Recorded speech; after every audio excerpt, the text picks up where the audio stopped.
Toron had studied humans for 3 years from the safety of his research station. He had watched their strange films, read their stranger books, and listened to their music that somehow managed to be both beautiful and chaotic at the same time. He thought he understood them. He thought they were simple creatures, emotional and primitive, new to the stars and fumbling their way through a galaxy that had been civilized for millennia. He was wrong about everything. The assignment came from the Galactic Council on a quiet morning. The Scraith Dominion had invaded a human colony world called Kethrin 4, and the Council wanted an observer, someone to watch and report, someone to measure humanity's military capability against a species that had conquered half a dozen worlds in the past century alone. Toron accepted because he thought it would be easy. The Scraith were brutal and efficient. The humans were new and untested. He expected to witness a quick defeat and file a report about the limitations of human warfare. He would be home within a month. His vessel, the Whisper of Stars, arrived at the staging area 2 weeks later. Toron stood at the observation deck and watched the human fleet assemble in the darkness between worlds. There were ships of every size and shape, some sleek and new, others battered and old, all of them bearing names that meant nothing to him. Defiant Hope, Remember Anchorage, New Providence. The names seemed important to the humans, though he could not understand why. A voice came from behind him. Beautiful, isn't it? Toron turned to find his human liaison standing in the doorway. Lieutenant Katie Morris was a small woman with brown hair and tired eyes. She wore her uniform neatly and spoke softly, and there was something about her that reminded Toron of the scholars back home. Gentle, perhaps even fragile. I am not certain beautiful is the word I would use, Toron said. They appear to be preparing for war. Katie walked to stand beside him at the window. She looked out at the fleet with an expression he could not read. They are, we are, 200,000 people on that colony, and the Scrath have been there for 3 weeks now. Every day we wait is another day those people suffer. Toron had read the reports. The Scrath were not kind to conquered populations. They believed in dominance through terror, in breaking the spirit of their enemies before breaking their bodies. He had seen images from other worlds they had taken. He did not like to think about those images. Your fleet is impressive, he offered, though impressive was perhaps too generous. Compared to the Scrath armada, the human ships looked like toys. But the Scrath have been waging war for centuries. Your species has been in space for less than 100 years.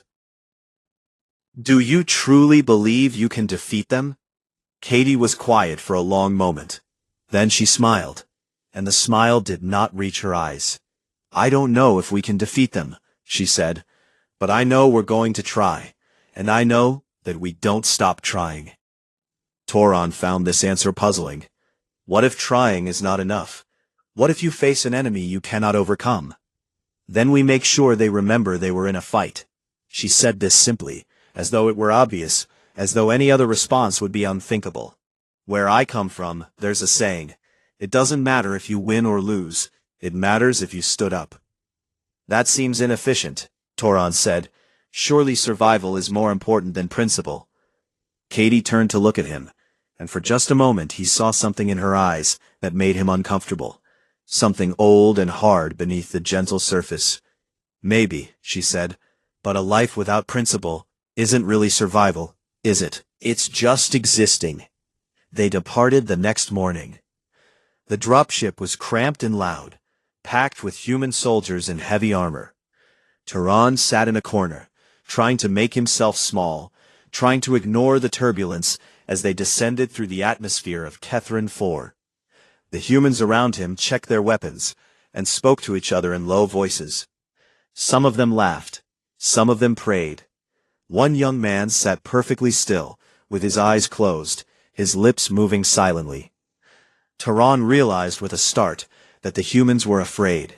He could smell it on them, that sharp scent of stress hormones and adrenaline. Their hearts were beating fast. Their hands were shaking. They knew they were flying into danger, knew they might not survive the day, and they were terrified. And yet none of them asked to turn back. None of them demanded to be let off. They sat in their seats and held their weapons and waited for the doors to open.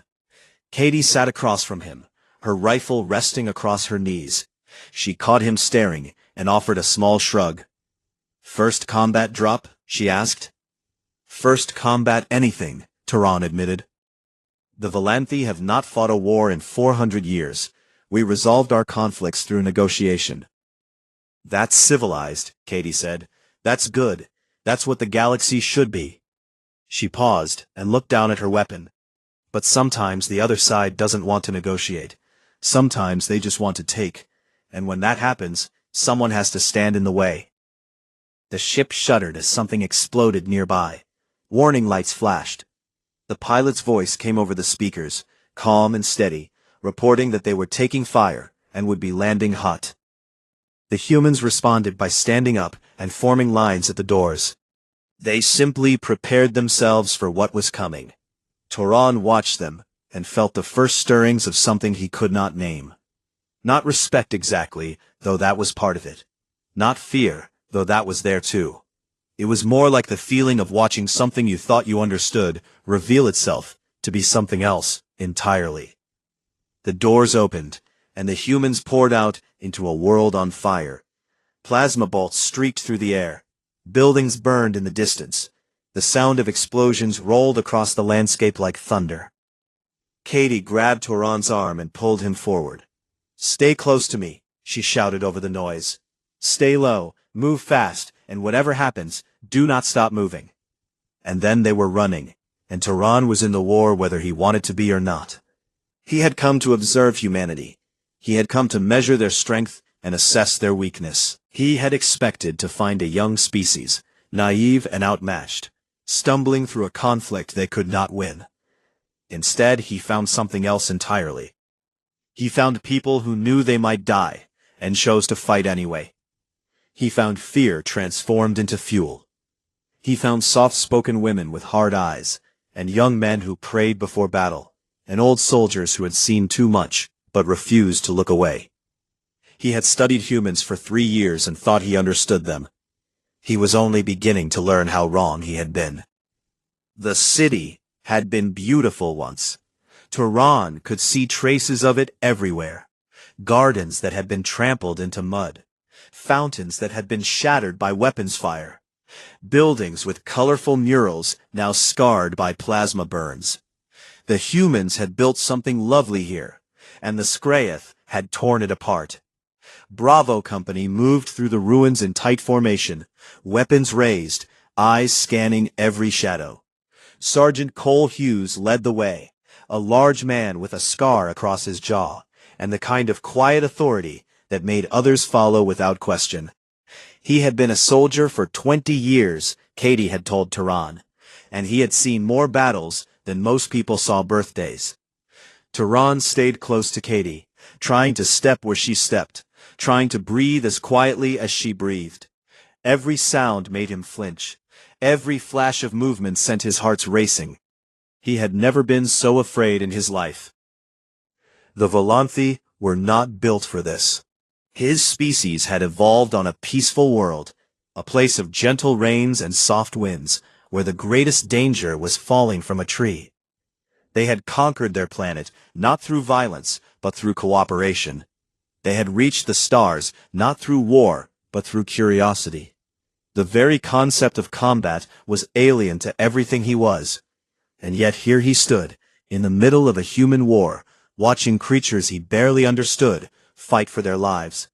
A plasma bolt screamed past his head, so close he felt the heat of it. Hughes grabbed him and threw him behind a collapsed wall, pressing him down into the rubble. "Stay here," Hughes said.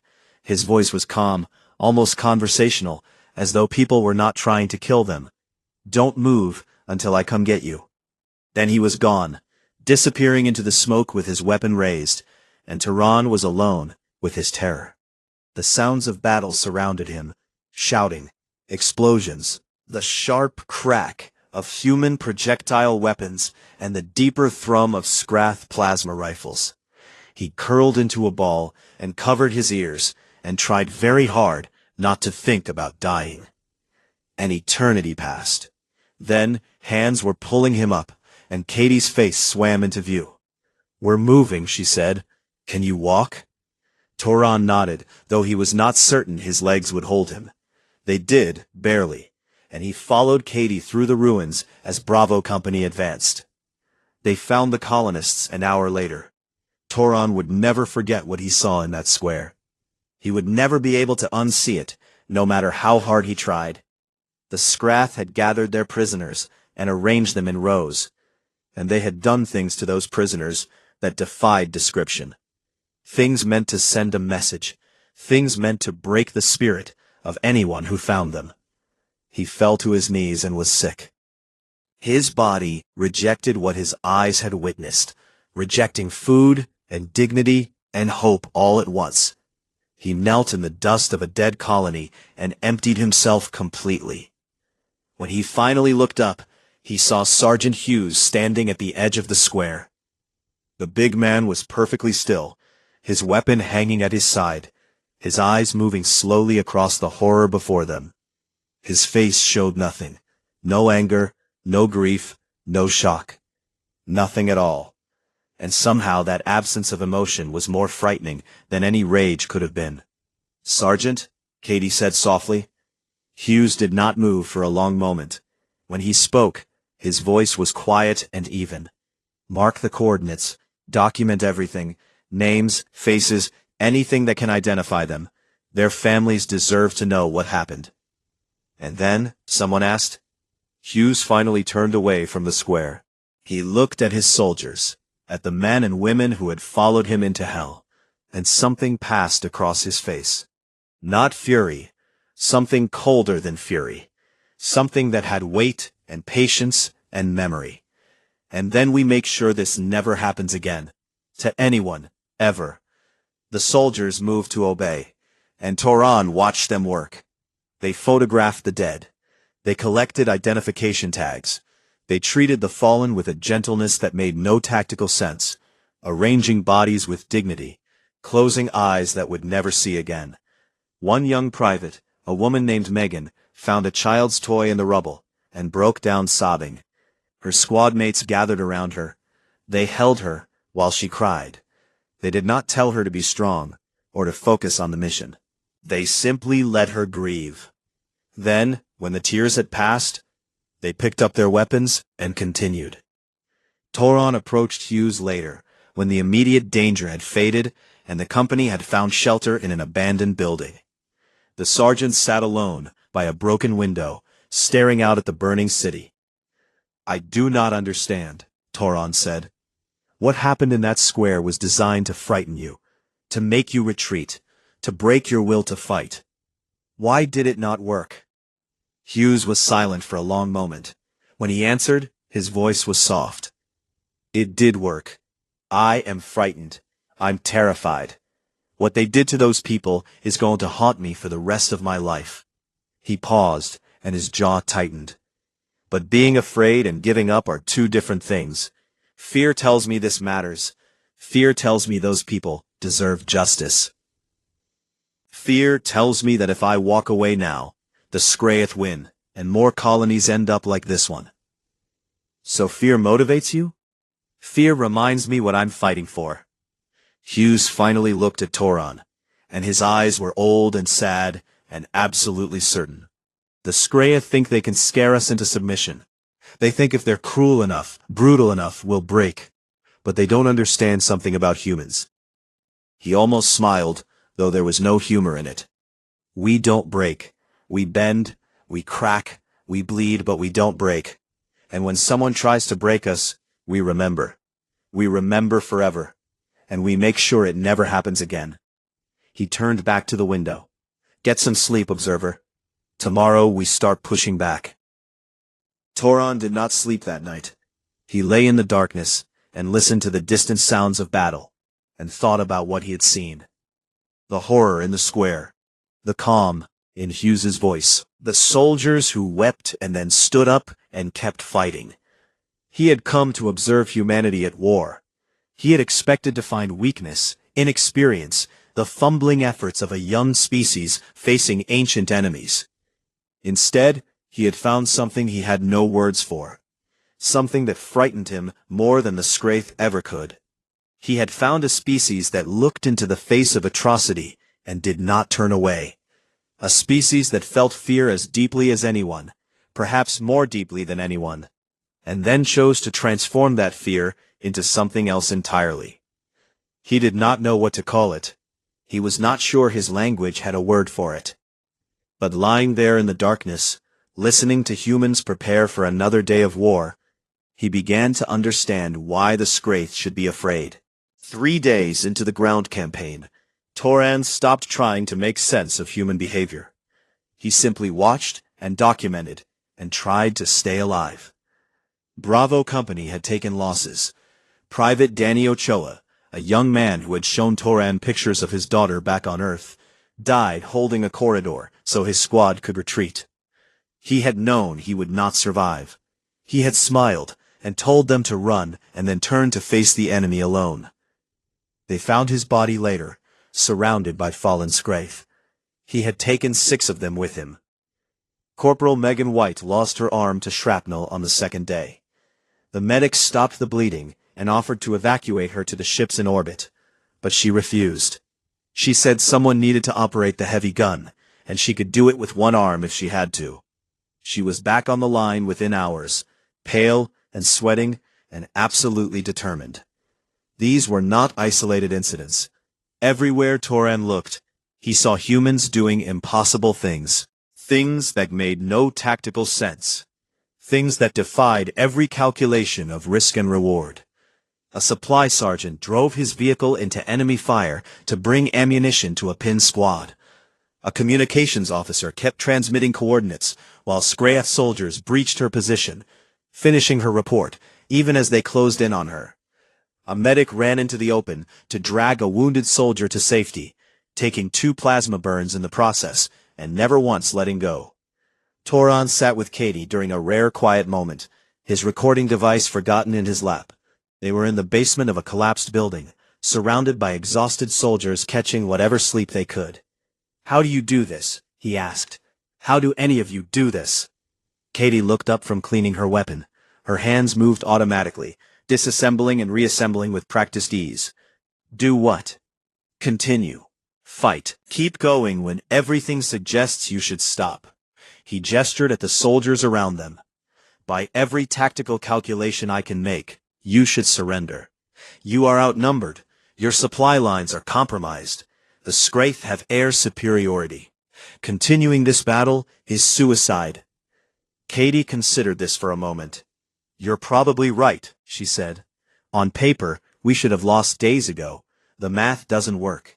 The odds are against us. If this were a chess game, we'd resign." "Then why don't you?" She smiled, and this time it reached her eyes. "Because we're not playing chess. We're not playing anything.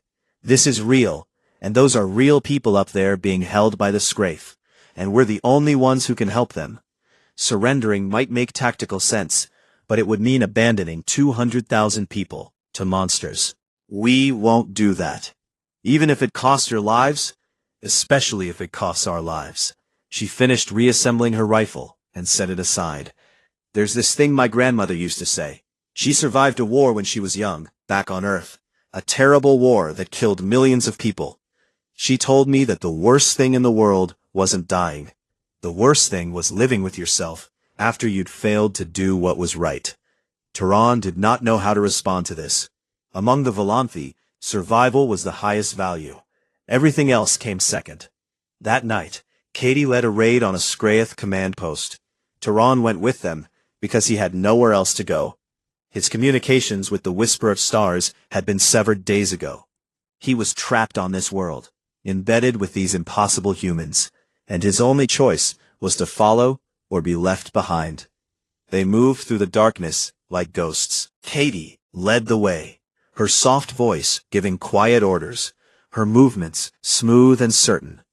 The gentle woman who had spoken of maple syrup and mountains was gone, In her place was something harder, something shaped by necessity, into a weapon. They reached the command post just after midnight. The Scraith had established it in what had once been a school. Turan could see children's artwork on the walls, bright colors stained with smoke and blood. The humans did not hesitate. They breached the doors and swept through the building with terrible efficiency.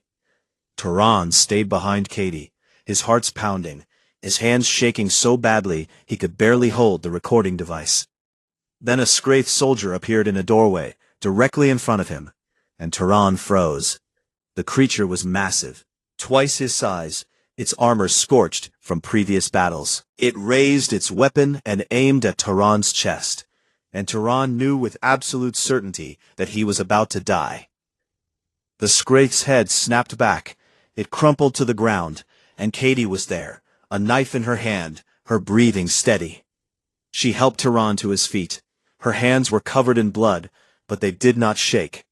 "You look scared," she said. "I was," he admitted. His voice came out as a whisper. I am always scared. How are you not scared?" Katie wiped her knife clean and sheathed it. "I am scared. I'm terrified. I've been terrified since we landed." She met his eyes, and there was no deception in her gaze.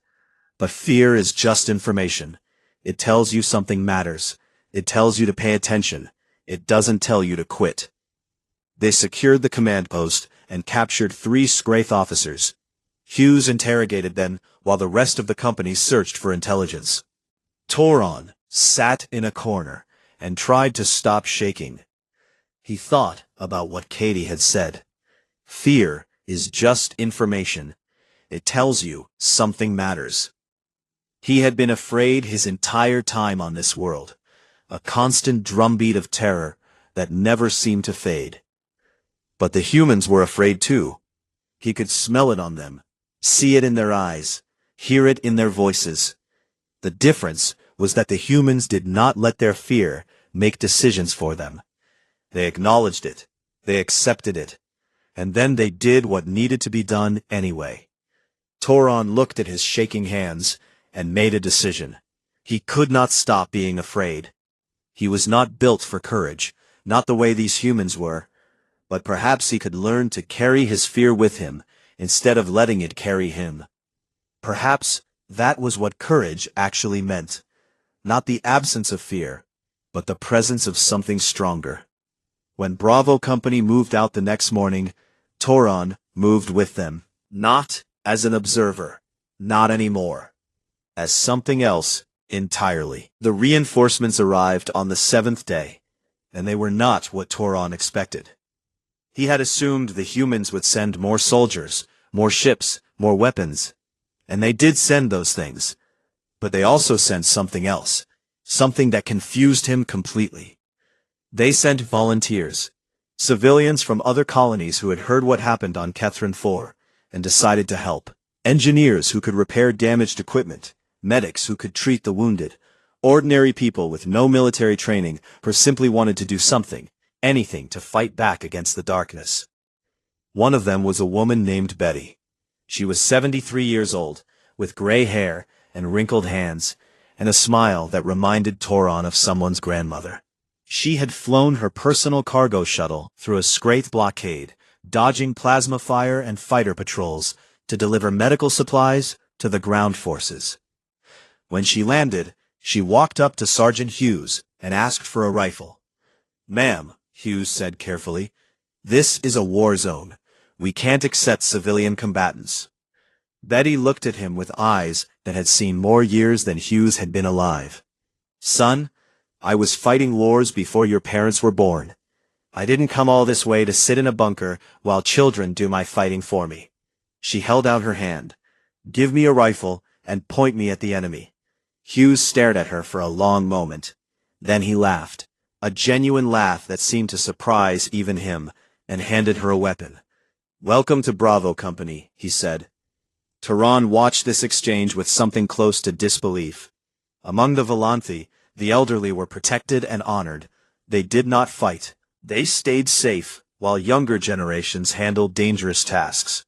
But Betty was not staying safe.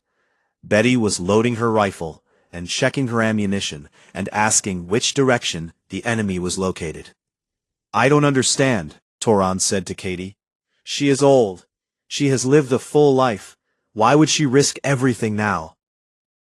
Katie watched Betty march off with a squad of soldiers young enough to be her great-grandchildren. Because she can't not do something. Because sitting at home while others suffer isn't really living.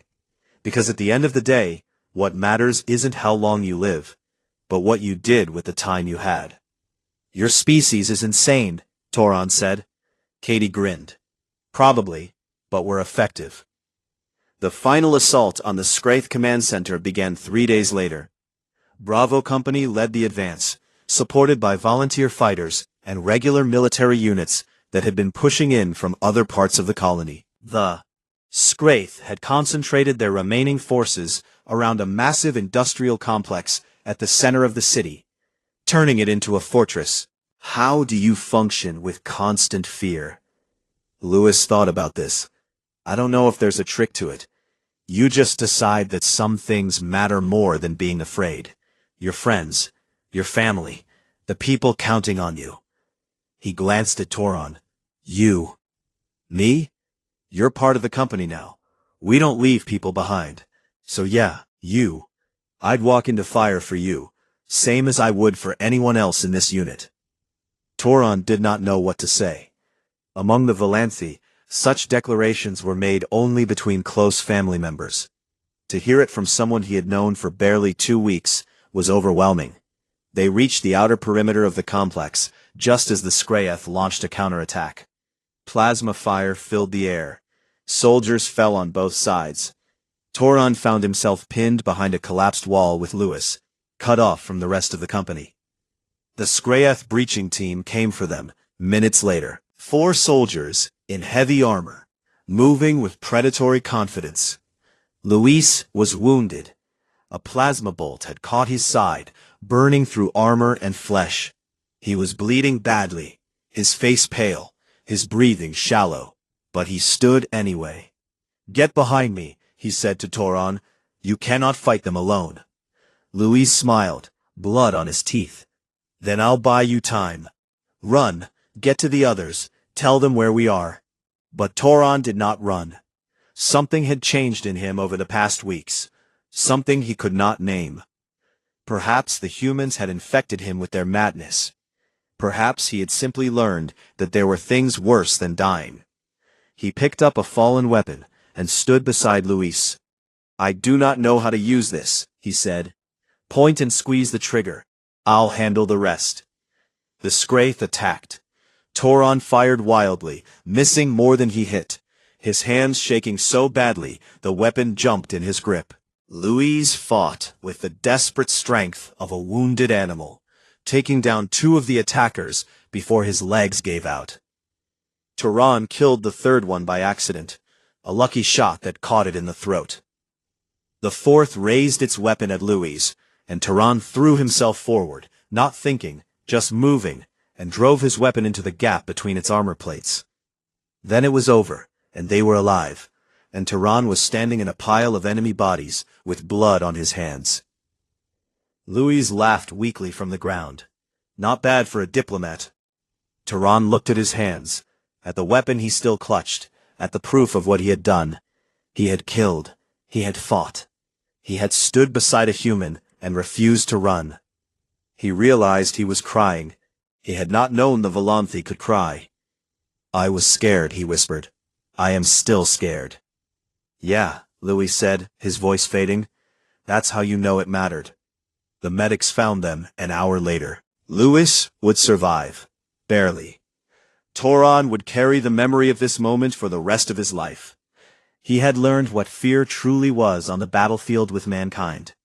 And he had learned that fear did not have to be the end of the story. The war ended 3 weeks after the assault on the command center.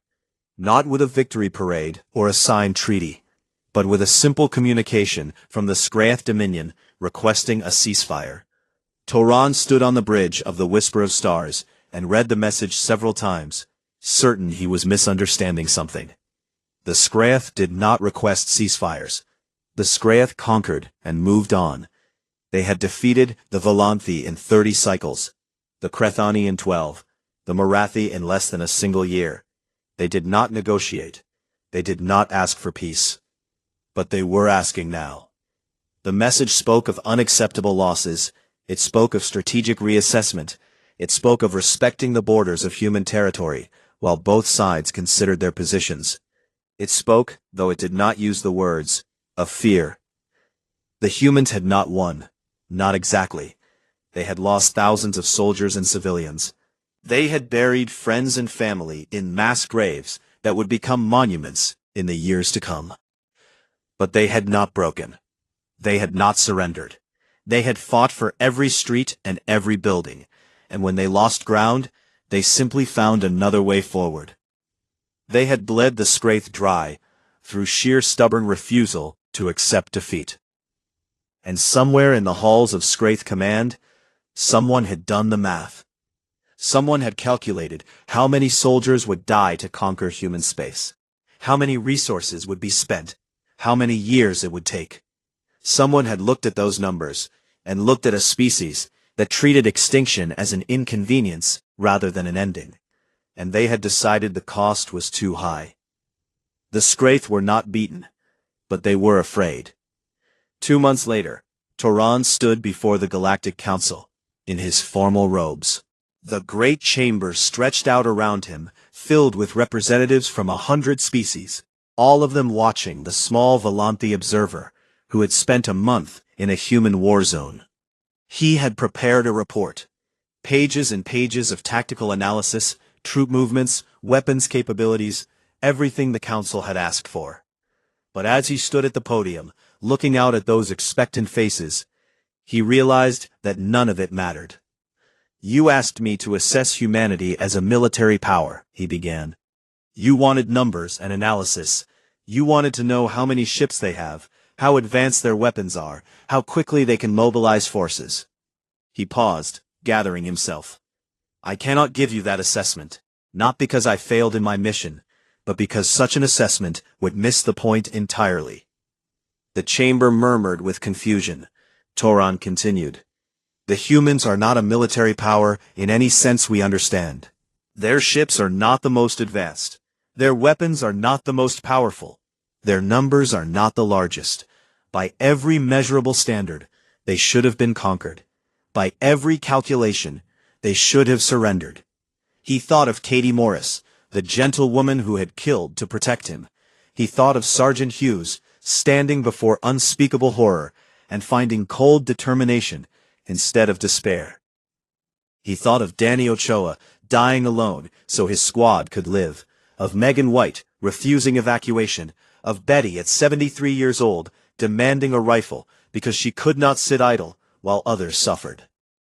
He thought of Lewis, bleeding and broken, standing anyway, because standing was all he had left.